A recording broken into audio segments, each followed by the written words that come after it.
Sustantzia hartu eta nelako ziringa bat nahikoa da helburua lortzeko. Kasu gehienetan horrelako sustantzia botatzen dira edateko edarietan.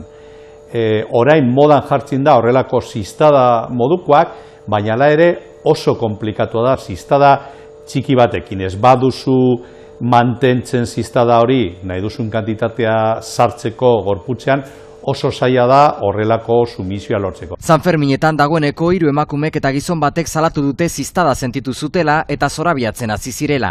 Ospitalean egindako proben emaitzek ez dute aurkitu sumizio kimikorako sustantziarik. Sumizio kimikoa normalean erabiltzen dira sustantzia ezberdinak, jendearen konortea edo zorabiatu eta horrekin lapurtu edo eraso sexualak egiteko.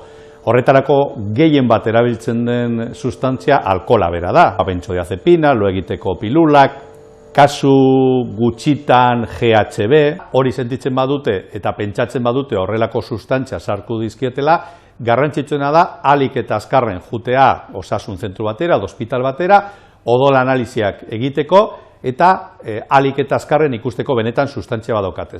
Sustantzia gehien daukaten arazoa da, nahiko errez edo nahiko azkar desagertzen dira gorputzetik. Oraindik ez da izan atxiloketarik kasu hauen inguruan.